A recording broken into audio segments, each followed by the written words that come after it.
Nandagopasutam devam Vrajendra Rasaraja Gopikanandanam Yashoda Paramanandam Govindam Vande Jagadgurum Vasudeva Sutam Devam Kamsacharura Maddanam Devaki Paramanandam Krishnam Vande Jagadgurum Sa Putana Shakatamarjuna Yoscha Yugma Balyochita Anyapara Vishpulinge Yasyalabanta Shalabatma Ahorigudaha Satvam Rajeshu Vivridishe Kila Kamsabhitya. The Acharya Kuresha in his Atimanusha Stavam asks this question to Krishna. Hey Krishna, you seem to have effortlessly crushed every Rakshasa or Rakshasi who came into Gokula to kill you on the command of Kamsa. Just like how when a fly gets caught in a flame, gets effortlessly destroyed. You destroyed each and every one of them so very easily, so very effortlessly. Then why did you decide to pack up and go away from Mathura the same night after you were born into Gokula? Is it in fear of Kamsa?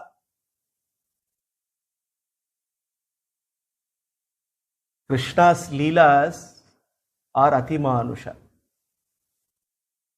Whatever he does, there has to be a reason, there has to be a purpose. Krishna could have decided Kamsa the day he took birth in Mathura. Why? It was not necessary for Bhagavan to descend, take the avatara to kill Kamsa.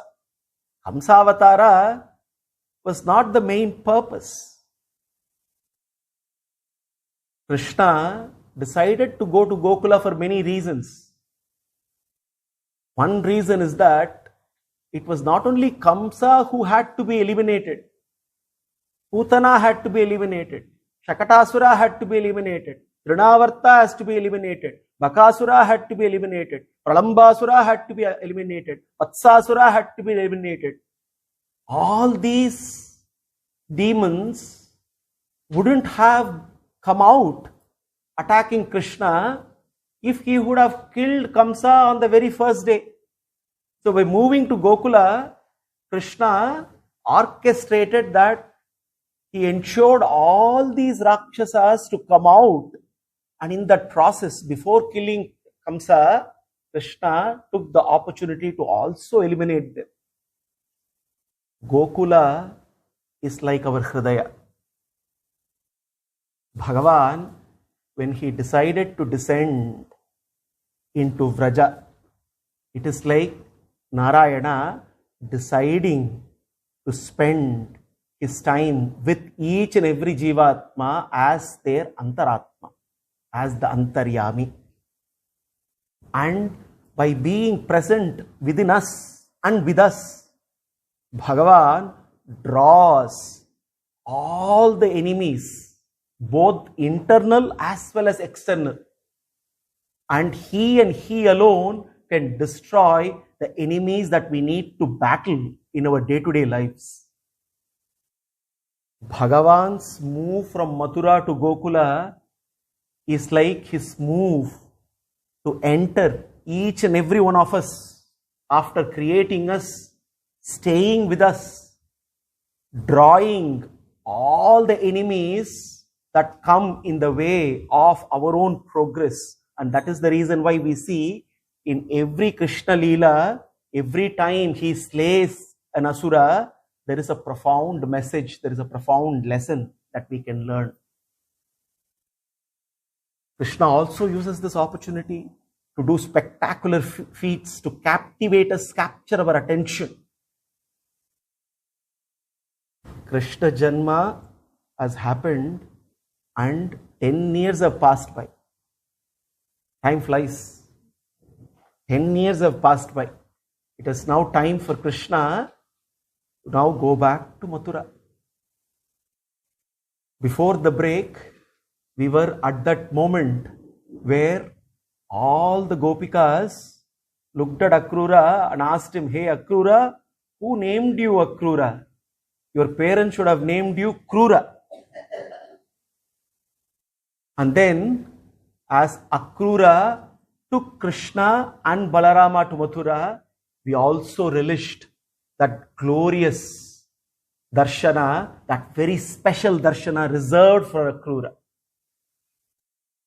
As Akrura took Balarama and Krishna away, looking at the wailing, lamenting Gopikas, Shuka says, Evam Bruvana Virahatura Brisham Rajastriya Krishna Vishakta Manasaha Visrijjalajjam Durudusmasuswaram Govinda Damodara Madhaveti. Hey Govinda, hey Madhava, hey Damodara. Every Gopika was crying out, calling out Krishna, how can you abandon us? Is this the reason why you came all the way from Mathura to Gokula? Only to abandon us?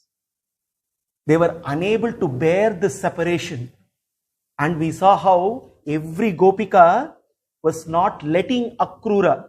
And for those of us who were on the Vrindavana Yatra, we could visualize and see what would have exactly happened there. How every Gopika came in the way of Akrura driving his chariot, not letting him take Krishna and Balarama away. Ultimately, Krishna had to give some signs, and for Gopikas to let Akrura go. Hey Govinda, how can you let us here and go away? But then Krishna had to go. He has a mission to accomplish. And then together with Akrura, Krishna goes on. And then we saw how as Krishna departed, Akrura took them along, and on the way to Mathura, Akrura had his ablutions done in Yamuna. After doing all the prayers, as he was chanting the Vedas, he was chanting the Vedas, and lo and behold, he could see not just Krishna and Balarama, but he saw 1,000-hooded Adisesha and Narayana seated on the Adisesha. Akrura was awestruck. He had horripilations all over the body. He could not believe that he was actually being granted that vision that was reserved for a select few. And Akrura initially rushed to see if he was actually hallucinating or was it real. And then as he came back, he could see Krishna and Balarama seated on the chariot. Again, Krishna on the lap of Balarama. Then he again goes back and he sees the same vision, and we saw how he started with an outpouring of prayers, Stuti, Akrura Stuti, where he glorified that vision that he was bestowed with. And Akrura was so very ecstatic. And towards the end of his Stuti, Akrura glorifies Krishna. Namo Vijnana Matraya Sarva Pratyaya Hetave Purushesha Pradhanaya Brahmane Ananta Shaktaye. You are the Purusheshwara. Hey Bhagavan, now I realize your true nature, your Swarupa. I can relish your original Rupa. And I am so very thankful. In that state of gratitude, he prostrates and surrenders to Krishna. Namaste Vasudevaya Sarva Bhuta Kshayaya Cha Rishikesha Namastubhyam Prapannam Pahimam Prabho. Rishikesha Namastubhyam Prapannam Pahimam Prabho. Akrura was one of those chosen ones, one of those blessed ones who was given that unique vision, another facet of Bhagavan's Vishwarupa. This was very special, even more special than the Vishwarupa that was granted to Arjuna. Because in this Vishwarupa, Bhagavan was not alone. His own Sesha, Adisesha was with him, and Akrura could get that Vishwarupa of Adisesha along with Bhagavan. This was so very special, and we relish how Akrura described that glorious vision in his Stuti.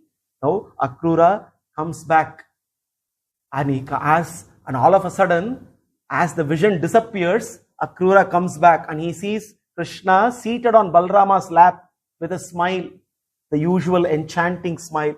And Krishna jokingly asks Akrura, Akrura, it looks like you have seen something very special, something very unique.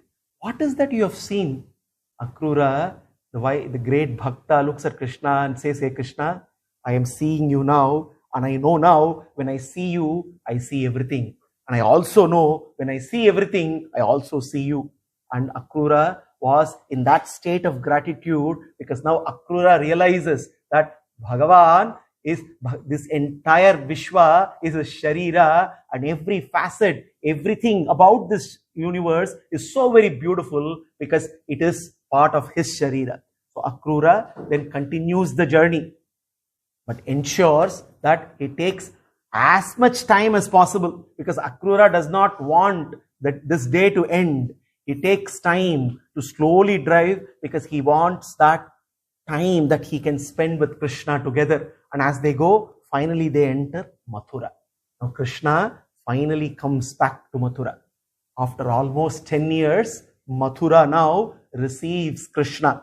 And as Akrura nears the entry gates, Krishna looks at Akrura and says, Akrura, please leave us here. Also, as we know, all the Gopas along with Nanda are also traveling together. They've already reached. They are all waiting at the entry gate of Mathura. So Krishna looks at Akrura and says, Akrura, it's time for you to go. We will stay here, rest here for a while, and then we will come into Mathura. But Akrura did not have the heart to leave Krishna and go, hey Krishna, having come all the way to Mathura, you must come home. You must, your feet, I'm looking forward to your lotus feet touching my house. And therefore he looks at, says, Naham bhavadbhyam rahitaha pravekshe Mathuram prabho tyakyum narhasimam natha bhaktam te bhaktavatsala. Hey Bhaktavatsala, you are known to be compassionate. How can you be so cruel now? You are asking me to go away without you. I was hoping that I can host you. You cannot do this. Without you, I cannot enter Mathura. I have actually taken a sankalpa that I will come back to Mathura only with you. If you ask me to go now, it is not fair. So therefore, please come along with me. And then he says, not only you, I want you, Balarama, to come along, Nanda to come along, all the Gopas to come along, so that I can host you and give me that honor of hosting all those who have come all the way from Gokula. Krishna smilingly listens, and then Akrura goes on, Apaste angri avanejayaha trilokan suchayo apunan sirasadattayas sarvaha sarvyataha sagara atmajaha. Hey Bhagavan, he looks at his lotus feet. Let me have the opportunity of washing your lotus feet.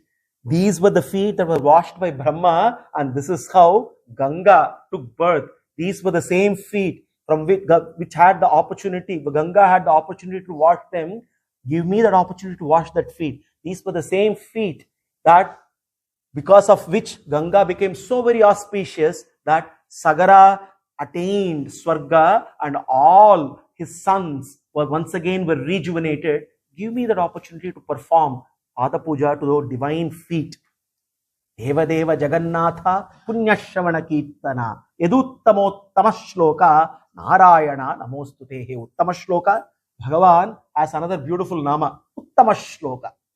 Uttama Shloka, he is Uttama Shloka is because he is the Shloka, he is also the one which is praised by the Shloka. And he is the supreme Shloka that captures the very essence of who he is. Therefore here he says, Deva Deva Jagannatha Punya Shravana Kirtana.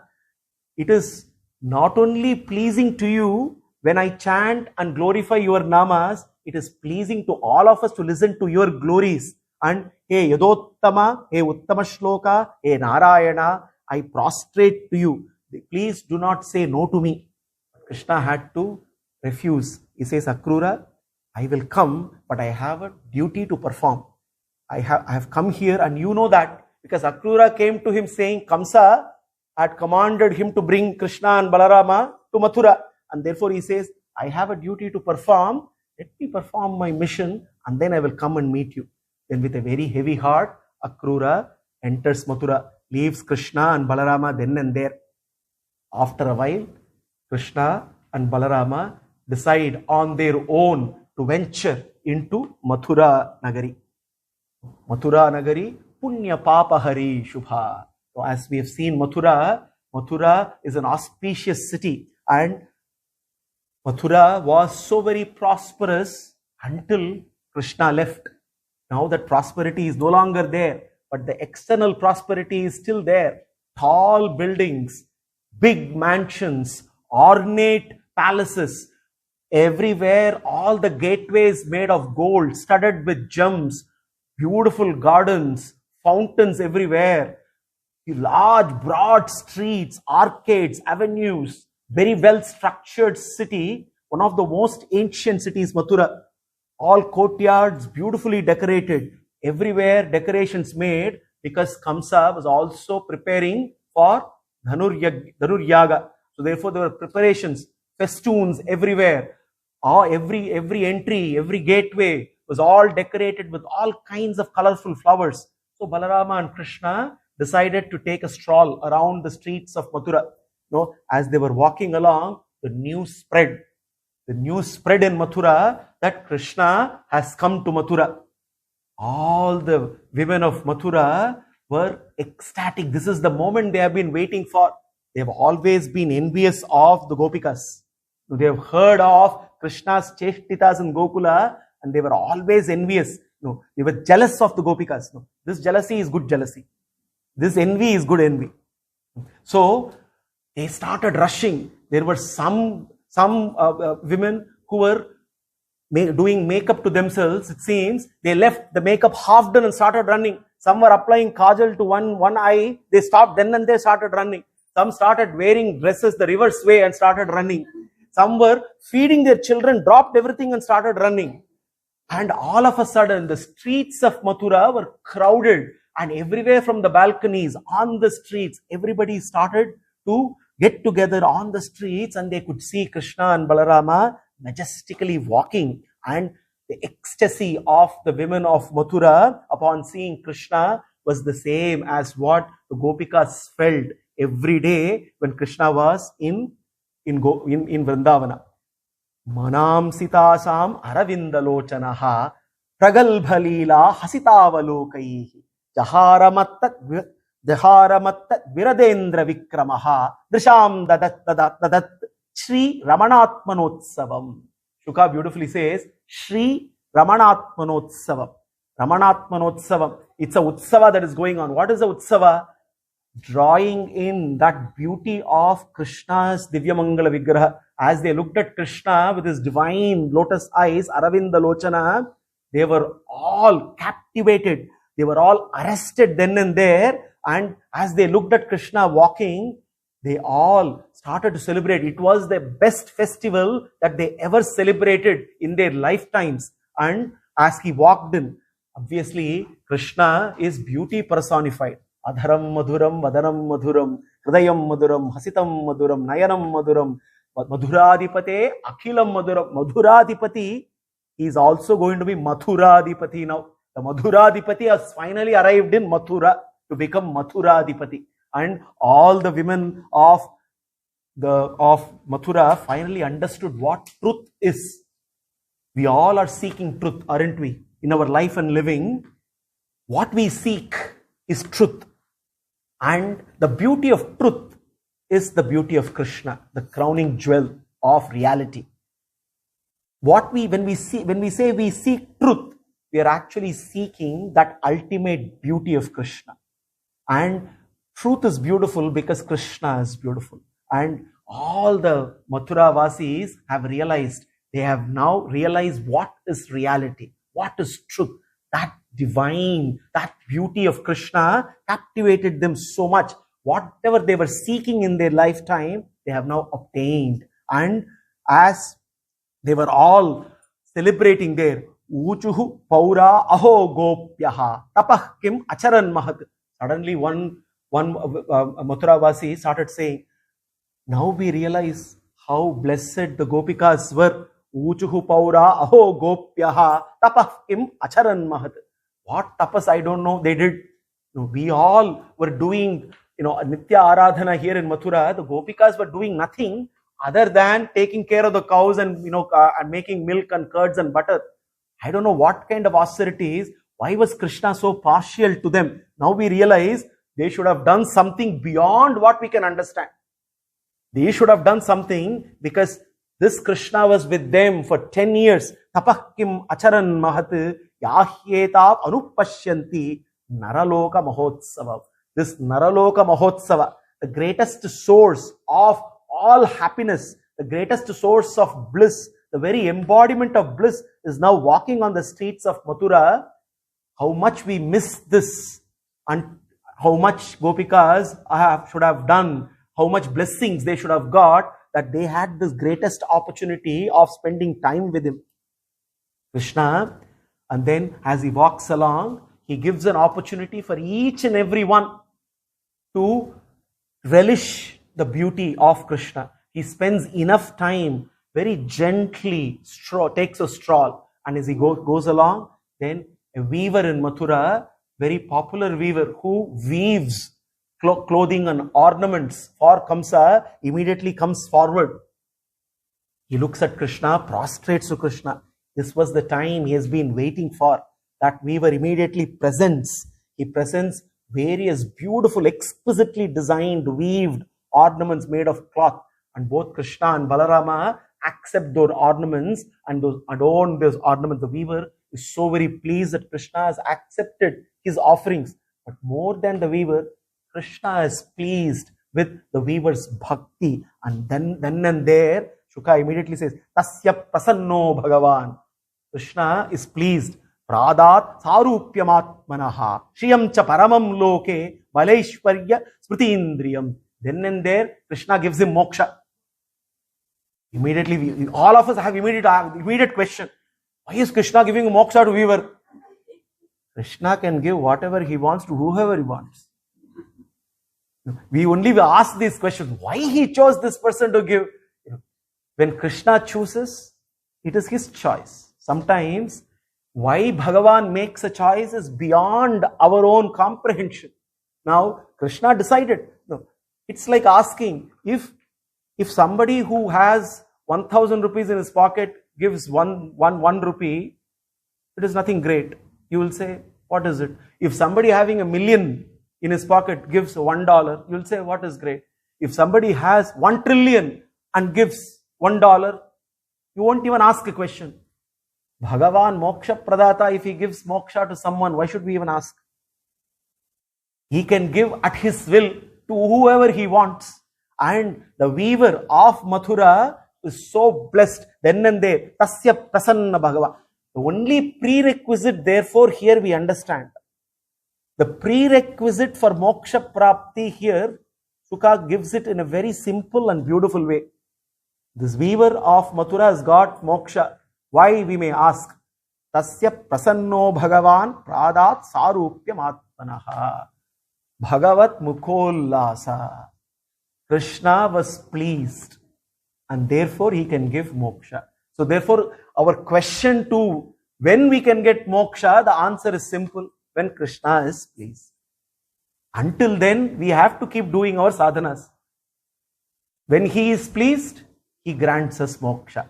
Shriyam cha paramam loke balaishwarya smritindriyam. Here, pradat sarupyamatmanaha, Shuka says. Now, when we look at moksha, moksha is in multiple stages. Sarupya here, we have to understand as sayujya moksha, samyapatti moksha.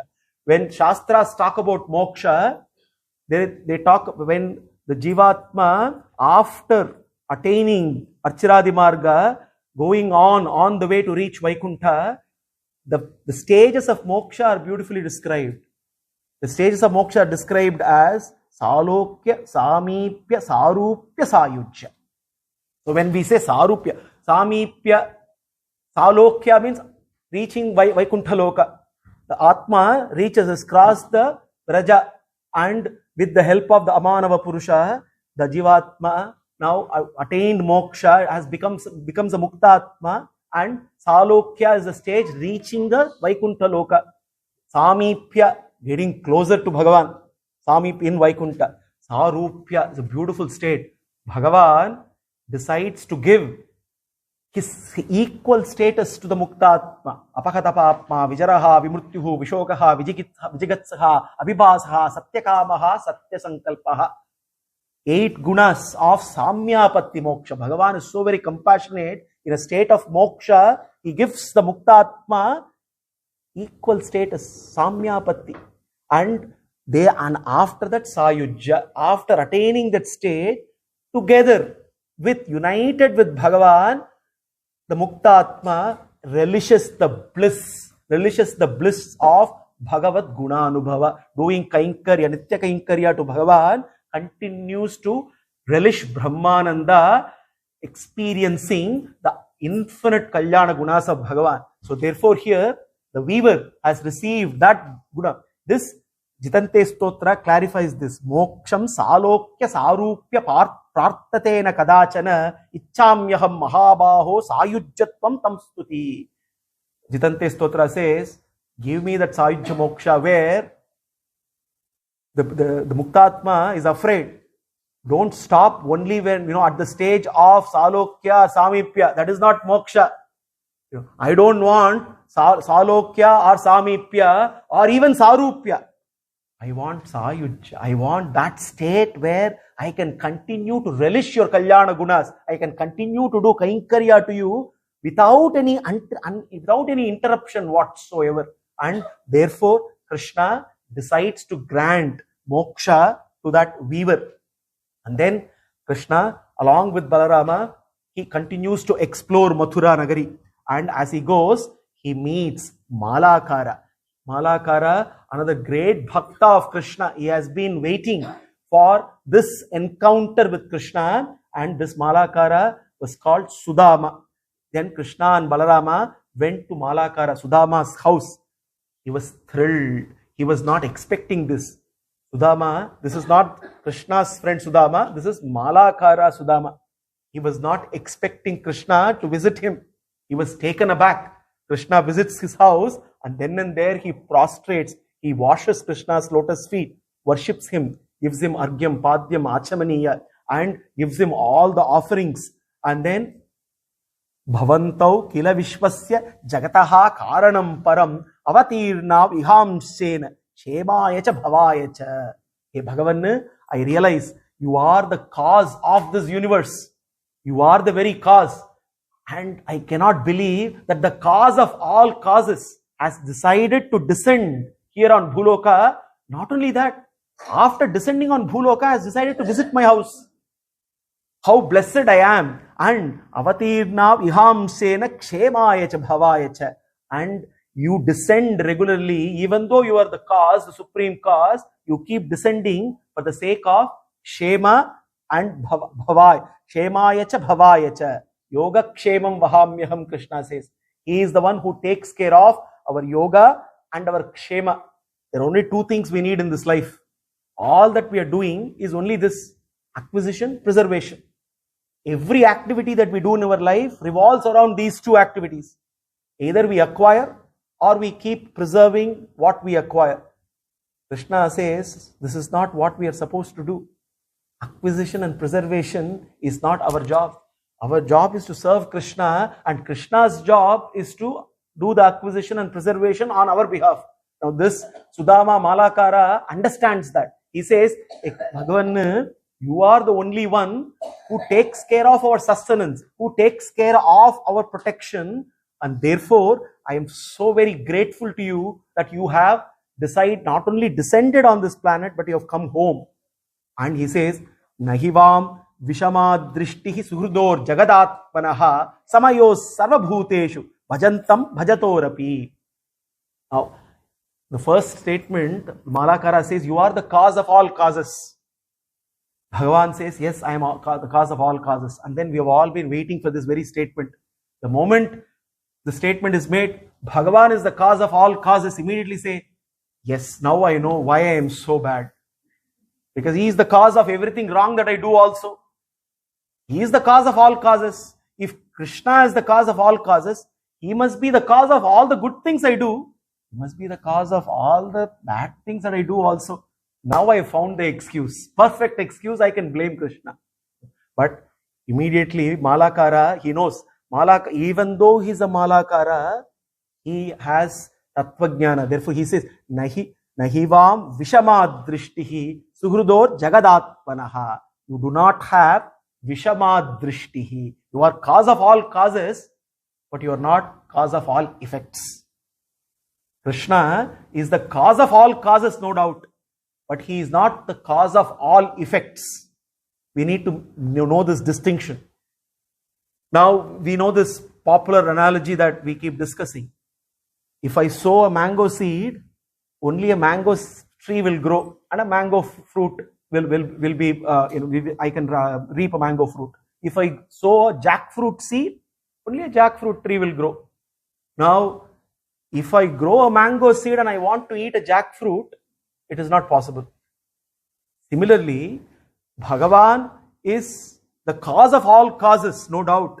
Just like how both for the mango tree and the jackfruit tree, there is a fertile soil needed, there is sunlight needed, there is water needed to nourish, protect and ensure that the trees grow.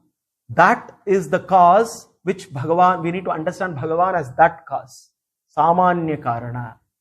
And there is that Visesha Karana, the specific cause which is responsible for a mango seed, for a mango tree to grow and a jackfruit tree to grow. A mango tree is growing because of a mango seed. A jackfruit tree is growing because of a jackfruit seed. That seed is the Visesha Karana. That is the individual karma of each and every jiva. So therefore, Bhagavan is cause of all causes, but he is not cause of all effects, because it is the individual karma which is responsible for all the varieties, for all the variations. So therefore, here Malakara says, Nahivam Vishama Drishtihi Vaishamya Naigrinyena Sapekshatvat. Vedavyasa in Brahma Sutra declares, Vaishamya Naigrinyena Sapekshatvat. We cannot blame Krishna for being partial. He is not biased. He is unbiased. That is what here Malakara is saying. Samayoh sarvabhuteshu bhajantam bhajatorapi. Samayos sarvabhuteshu. You are suhrud and you are equal to everyone. You are unbiased. We can look at it as another way also. Bhagavan is unbiased. He is also biased. He is biased to everyone, which means he is unbiased. When we say somebody is biased, means they are biased to some and unbiased to some. That is when you look at somebody and say you are biased. When one is biased to all, isn't that equal to being unbiased? Bhagavan is unbiased because he is biased to all. Then next question we may ask, how can we say Krishna is biased to all? Because only some people seem to be getting all the rewards, some people not getting the rewards. He remains a witness and let the law of karma take its course when somebody breaks dharma. But when somebody is aligned with dharma and loves him, he reciprocates. Then the next question we ask, I love Krishna, but then he is not giving me everything that I want. I have a long list, I keep ticking whatever he gives, and then I see in between there are some ticks that never get ticked. Why is this? I can't call him unbiased. It is like, I go and I want to eat, an apple and I'm shaking. I'm desperately wanting to eat an apple. I'm shaking an apple tree. I'm shaking it violently. I'm hungry. I'm shaking an apple tree. Now the apple is not falling, but adjacent there is a mango tree. While I'm violently shaking the apple tree, a mango falls. Now Krishna wants me to eat a mango, not an apple. Now if I forget to notice the mango falling and continue to complain, hey Krishna, the apple is not falling, you are biased. Krishna is rewarding me as per how I should be rewarded. It is for me to acknowledge that in everything that I receive, there is Krishna's prasada. So therefore, even to those who love him, his reciprocation comes in many different ways. His reciprocation is guaranteed.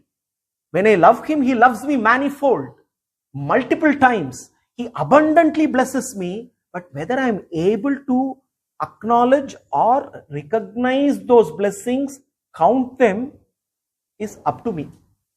So therefore here Malakara, Sudama, realizes this fundamental truth. Therefore he says, Nahivam Vishama Drishtihi Suhrudo Jagadatmanaha Samayos Sarvabhuteshu Bhajantam Bhajatorapi.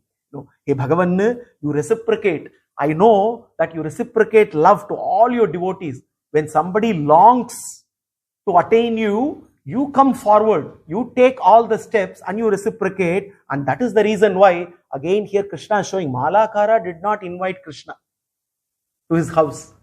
Malakara did not even know that Krishna has arrived in Mathura.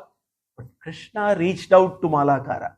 Again the question we must ask, why did Krishna reach out to Malakara? Malakara was practicing bhakti and waiting. Therefore, again another answer to us is, instead of continuing to question Krishna, when will you come? We must continue to do what we must do. He will do what he will do. We cannot write his job description.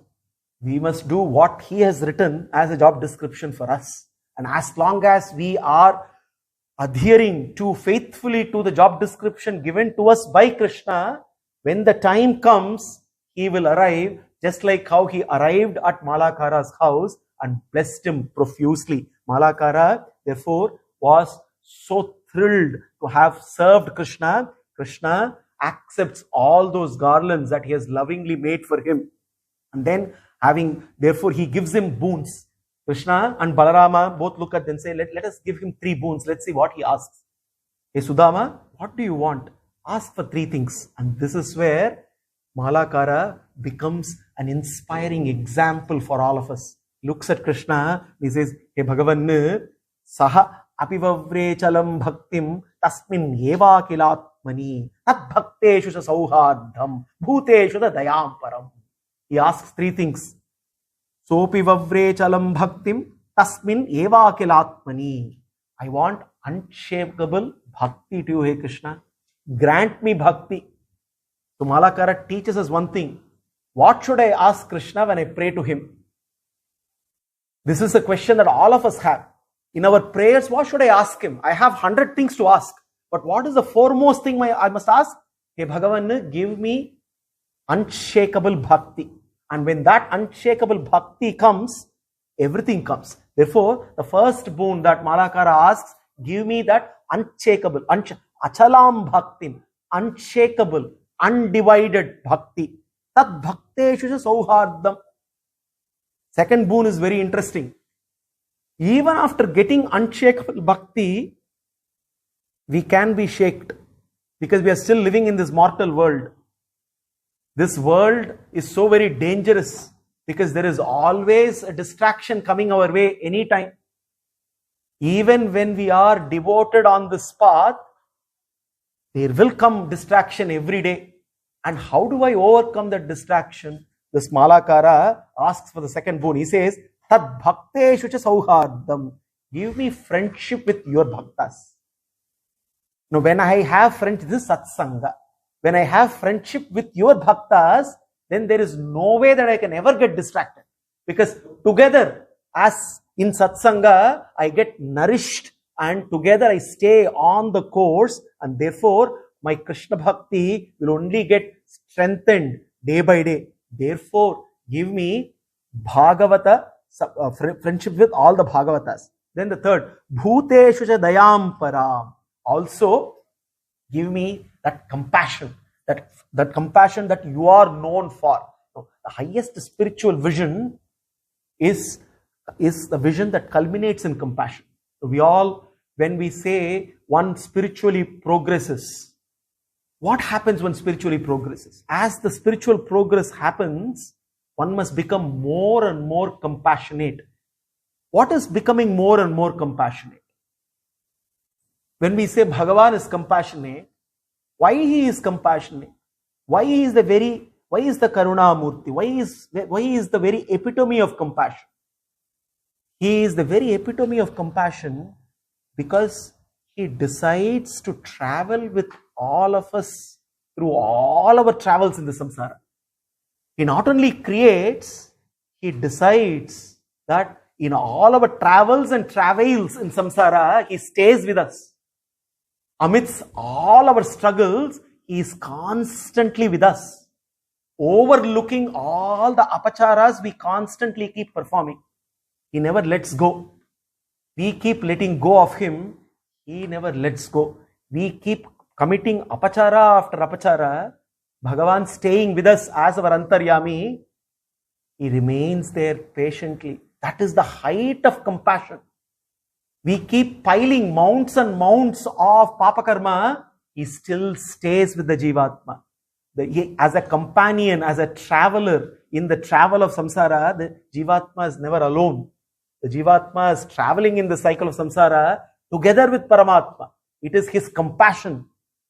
Why he is traveling? Because he is waiting to give an opportunity for the Jivatma to start getting his direction right in order to uplift him constantly. That is his compassion. So now when Malakara is asking for the third boon, give me that compassion, and that spiritual progress, when we say is compassion, what is compassion? Compassion is to do our bit in what Krishna does, uplifting each and every one in the pathway of Krishna Bhakti. If we can help anyone to come on the path of Krishna Bhakti, we have done Krishna Kaikarya for that day. And therefore, Malakara wants to be constantly on this path, to be together with all the Bhagavatas and inspiring more and more to come on this path. Therefore, he asked these three paths, three boons, and Krishna, along with the three boons, also gives him the boon of all boons, the attainment of Krishna himself. Shuka says, Atavrajan Rajapathena Madavaha Striyam Grihitanga Vilepa Bhajanam Vilokya Kubcham Yuvatim Varananam Prapachayantim Prahasannasa Pradaha. After visiting Malakara, Krishna and Balarama are walking on the broad road of Mathura. Atavrajan Rajapathena Madavaha. Rajapata means wide road, a big road, a highway. Mathura had several such roads those days. We may ask, where are those roads when we go now? It's a different story. Now, in those days, Mathura was a very, very prosperous city. So therefore, Krishna on the Rajapata, when he was walking, as he was walking along, both suddenly, Athavrajan Rajapathena Madavaha Striyam Grihitanga Vilepa Bhajanam. There he saw a woman who was bent. She was a hunchback. Vilokya Kubjam Yuvatim Varananam Prapachayantim Prahasannasa Prada. The moment he looked at Kubja was known as Trivakra. She had three bends in her body, one at the neck, one at the chest, one at the back. Her form was very crooked. She was beautiful, but unfortunately she had a crooked form, and she was having a tray with all kinds of fragrances, all kinds of divine ointments, and to be supplied to Kamsa. She is the one who supplies various kinds of fragrances to Kamsa. And Kubja was the fragrance maker. And nobody respected Kubja. Nobody even looked at her, gave her a second look, because she was crooked in the form. And the first time anybody looked at Kubja and smiled, it was Krishna.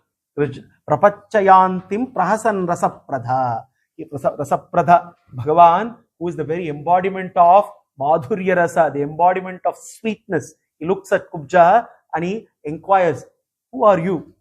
And Kubja introduces herself saying, I supply fragrances to Kamsa. And coming closer to Krishna, Kubja is overwhelmed.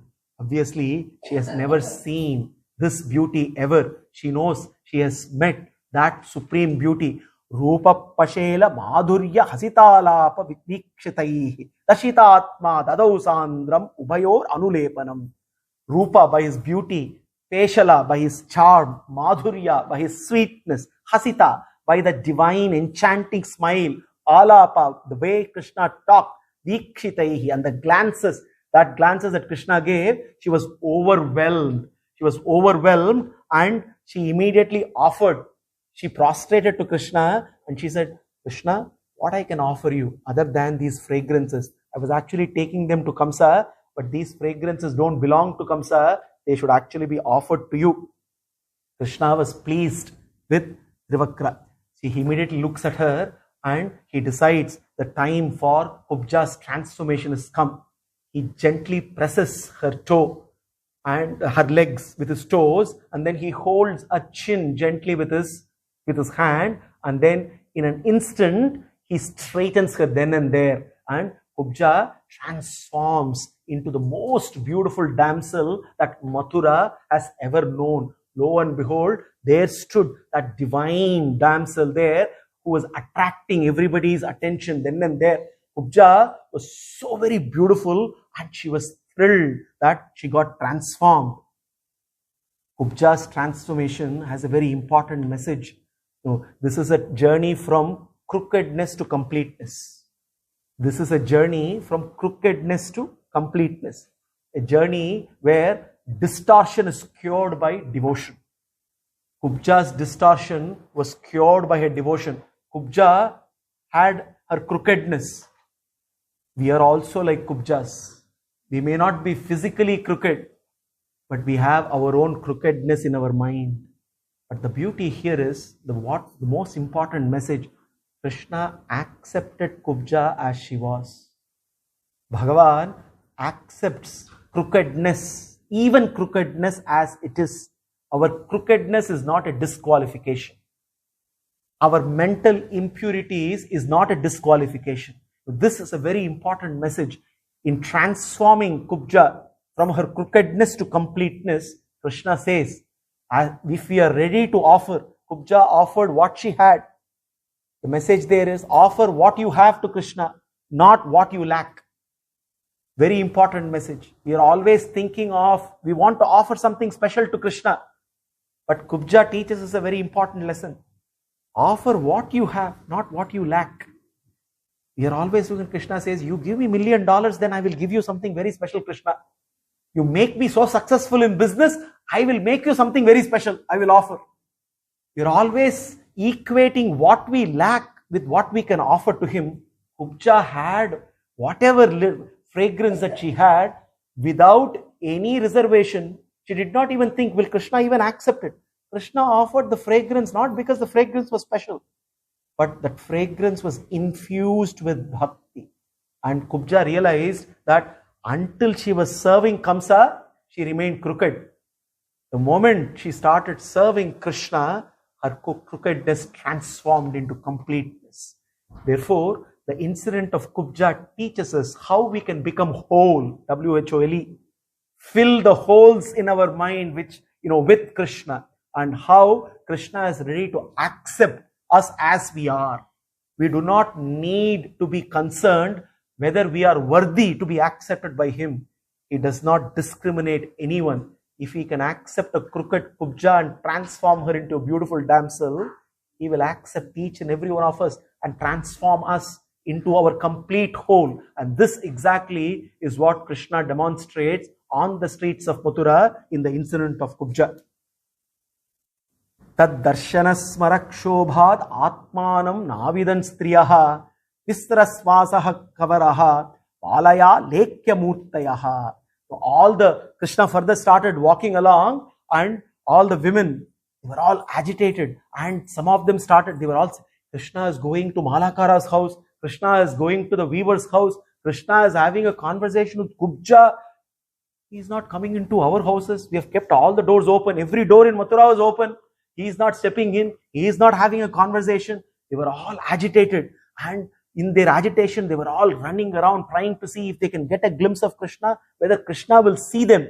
And after a while, Shuka says, the whole of Mathura, the streets of Mathura looked like a painting, he says. Everybody was stunned, awestruck, looking at Krishna. When we look at Krishna, this is what we call the pathway of divine attraction. Why Krishna's divine form transforms us? We must ask this question. And every bhakta, and we have seen this in Bhagavatam, we have seen what happened to the Gopikas. The same thing has happened to all the women of Mathura.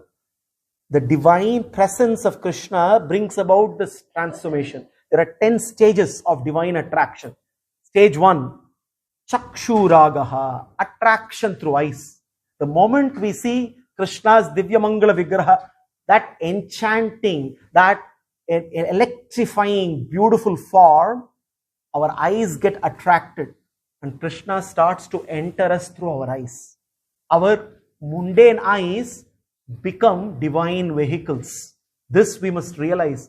This is a very special gift that Krishna has given us. Even with our mamsa chakshushu, we can actually absorb the divine beauty of Krishna. Krishna can enter through our ears when we do Shravana. He can also enter through our eyes. Now, this is what has happened to the Gopikas. This is what has happened to every woman there in Mathura. Chakshu raga, attraction through eyes. When Krishna enters through the eyes, chitta sangha happens, attachment in the mind. How do we get attached to the beautiful form of Krishna? He enters through our ears, and then he goes and occupies the position in our mind. Then we get attached to Krishna then and there.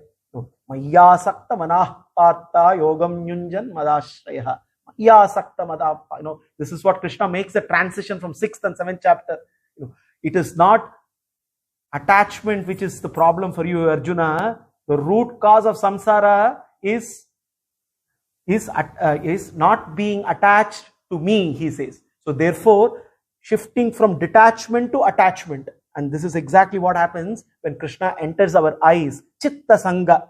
Then chitta sangha leads to sankalpa, determination, resolve. That longing in us for Krishna gets strengthened, which leads to nidracheda. This is what happened to all the gopikas. The moment Krishna enters in the mind, there is no sleep anymore. Constantly thinking of without Krishna, no moment can pass. And then that leads to Tanuta. Then one stops eating, one stops drinking, even breathing becomes difficult. We've seen great bhaktas not able to bear their own body.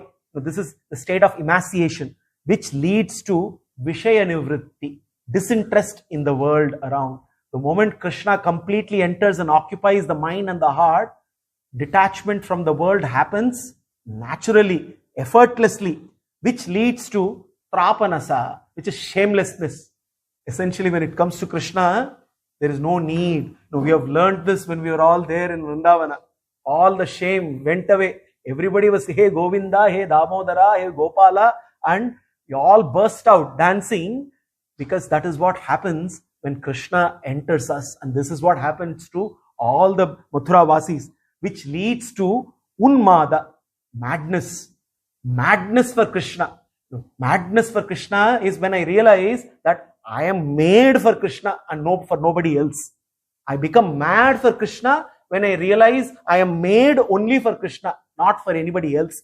That Unmada can eventually lead to Murcha, becoming stunned in a state of awe. And this is what has happened to all the women of Mathura Vasi. They were all stunned. Shuka says, what happened to Mathura? It looks now like a painting. Nobody is moving. Everybody is in a state of, they are stunned, in a state of awe, not moving, soaking in Krishna Rasa. And the whole of Mathura looked like a painting. Such was the ecstasy of all the Mathura Vasis. Then Krishna further explores, and then he reaches the place of Dhanur Yaga. And then he says, he looks at all the gods are in front, not allowing Krishna. Krishna says, your Kamsa has brought me here only for this. Why are you not allowing me in? And then he pushes himself and goes, and he looks at inside. There is a massive bow there, Dhanush there, kept there, Kamsa's Dhanush. Without even anybody asking for it, Krishna goes there, lifts it effortlessly with his left hand, strings it before anybody could say anything, and in the process of stringing the bow, effortlessly ends up breaking it. Possibly Krishna got reminded of Rama Avatara.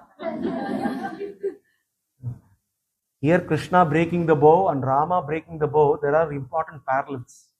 There in Mithila, by breaking the bow, he reunited with Sri. Here in Mathura, by breaking the bow, he reinstalled Sri in Mathura. Until then, Sri was not in Mathura. The moment Krishna walked away from Mathura, Mathura lost the Sri. All the real prosperity, the real wealth of Mathura vanished. Mathura Vasis were immersed in Shoka without the auspicious presence of Sri. By Krishna coming back, he brought Sri back. So therefore, Rama Avatara, he reunited with Sri. Krishna Avatara, he reinstalled Sri. In both the cases, he playfully, effortlessly broke the bow. So when he did that, all the gods then and there, all the kinkaras of Kamsa came to attack him. But then together with Balarama, Krishna slayed all of them then and there. The news went. And as the news went, Kamsa came to hear that whatever has happened. Kamsa was terrified. And that night, Kamsa had all kinds of bad omens. He looked around, he saw in his mirror a headless Kamsa. He looked at his own shadow, he saw holes in his shadow. He could not even hear his own life breath that was going on. All kinds of bad omens. And then Kamsa decided that I should not further delay. Tomorrow, I should make all the arrangements in the wrestling arena so that Krishna and Balarama are then and there slayed. And all the arrangements are made. And then as the day broke, all the Mathura Vasis and several other kings from various other kingdoms, they all congregated. It was a massive arena which was opulent and it was massive in size, and there were hundreds and thousands of people, kings, citizens of Mathura, men, women, all even those Nanda, along with all the Gopas who came from Gokula, from Vrindavana, they all joined, and then they were all waiting for that important moment. And the wrestlers were also restless, waiting for Krishna. Mushtika, Chanura, Shala, Toshala, Kuta, they were all waiting. Krishna and Balarama happily took a stroll, and they reached the entrance, and in the entrance was being guarded by a wild elephant by the name Kuvalayapida. And Kuvalayapida was obstructing the entrance to the arena. Krishna and Balarama went in, they looked at the elephant keeper and said, Kamsa wants us inside. Do you want us to enter or not enter? They immediately, the elephant keeper goaded the elephant to attack Krishna. Kuvalayapida attacked Krishna, violently seized Krishna. As Kuvalayapida seized Krishna, immediately Krishna got, escaped, slipped away from the elephant, and then he went under the elephant in the leg, and suddenly he couldn't see where Krishna was. And before Kuvalayapida realized, Krishna got hold of the tail of Kuvalayapida, started to drag Kuvalayapida on the streets of Mathura. And then immediately he got hold of the trunk and swung Kuvalayapida, struck it down, and then killed it then and there effortlessly.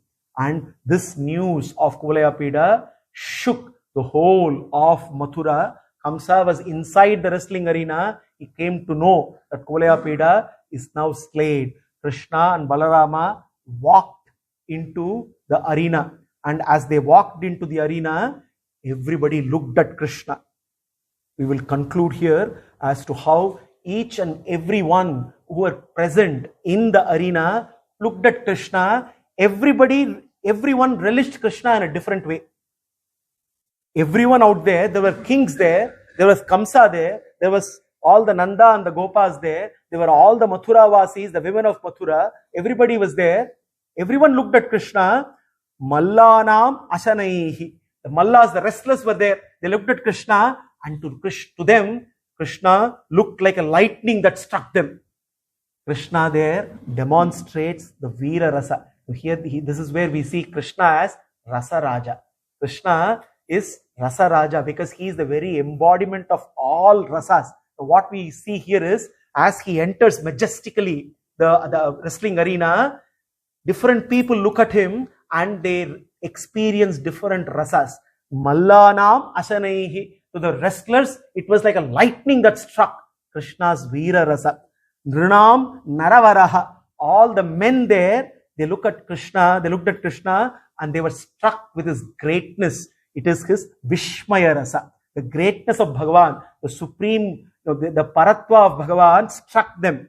Strinam Smaro Murtinam. All the women there were immersed in the sweetness, the Madhurya Rasa of Krishna, the sweetness of Krishna.